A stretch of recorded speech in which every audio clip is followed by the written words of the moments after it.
Quando o senhor estava no comando da Petrobras, a gente sempre ouvia falar que esse processo da transição energética seria um processo mais célere, mais acelerado, né? Só que agora a gente ouve das grandes petroleiras e dos principais executivos do mundo do petróleo a seguinte expressão, o seguinte jargão, acho até que já no final da passagem da Petrobras já tinha esse lema na bandeira, né? Transição energética justa. E aí eu queria entender o seguinte: a transição energética justa significa dizer que o mundo do petróleo vai explorar até a última gota de petróleo disponível no mundo, depois faremos essa transição, ou será um processo que vai rodar concomitantemente, talvez na velocidade diferente daquela que o senhor desejava, mas é aquilo que a necessidade se impõe?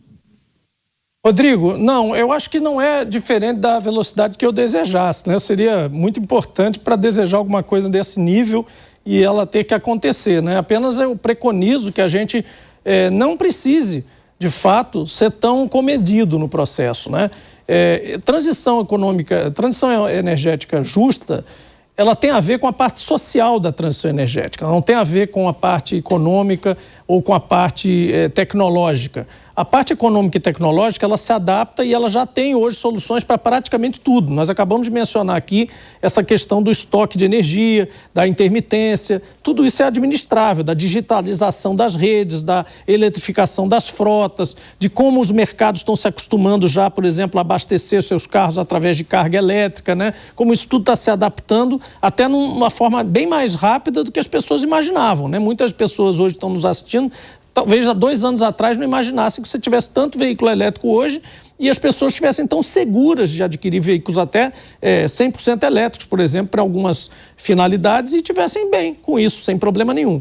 Então, não é esse o problema. O problema da transição justa é ela não deixar, é aquela expressão complementar, é não deixar ninguém para trás. É quando você faz uma transição e você acaba deixando uma população, um grupo, uma profissão, eventualmente, desatendida. Então, se trata de você reformular políticas de capacitação de pessoas, se trata de você conviver nessas novas tecnologias, as novos horizontes energéticos, conviver bem com as populações originárias, com quem já vive ali, inseri-los no processo, por exemplo, no caso das energias renováveis, eólica, solar, os grandes parques e o próprio biocombustível, né? Você se lembra que o agro até décadas atrás falava-se boias frias, hoje são os lugares mais prolíficos em termos de receita e de bem-estar social do Brasil. Quer dizer, então, é disso que está se falando.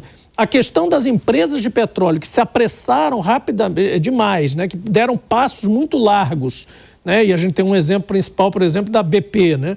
A BP abraçou a Solar, por exemplo, há, 10, 12 mais anos atrás. E ela, de fato, o ímpeto daquele processo, ao mostrar para todos que estava saindo daquela história, ela tinha o trauma, tinha acabado de viver o trauma de um grande acidente de óleo em Macondo, né, no Golfo do México. Você lembra daquela plataforma explodindo, aquele negócio, uma imagem extremamente impactante até hoje.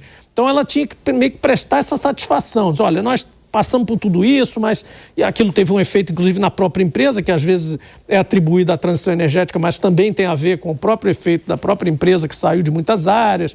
Enfim, teve aquele processo, aquele choque, de fato. Esse não serve de exemplo, né? Outras empresas, e aí para ficar aqui, não estou fazendo propaganda, estou dando casos concretos. Aqui é um noticiário de negócios, né? Então, por exemplo, a Shell é um exemplo oposto. Ela foi fazendo a sua transição de forma, inclusive por acertos e erros, né? Inclusive está aqui presente no negócio do biocombustível, grandemente através da Raízen, em parceria com a Cosan. É uma parceria bem sucedida. A Cosan tem problemas hoje por outras razões, mas certamente não é pelas opções que ela fez de se juntar com a marca Shell Global e de tratar de etanol e de biocombustíveis em alto padrão, né? Mas ela entrou agora, por exemplo, em eletropostos. Ela fez parcerias com os McDonald's do mundo inteiro. Então você vai entrar, imagina, você vai para o McDonald's, você vai carregar seu carro elétrico. 2 marcas potentes como essa, né, junto ao consumidor. Quando se juntam numa nova fronteira tão misteriosa para alguns como essa da eletromobilidade, isso significa claramente que ela sim está abraçando isso, mas com racionalidade, com o que a transição exige, que é temporalidade correta, racionalidade e temporalidade ajuizada, digamos assim. Quando se faz isso, a transição energética acolhe essas empresas de petróleo. As grandes petroleiras, eu digo sempre, serão as grandes responsáveis pelos grandes passos da transição energética no mundo.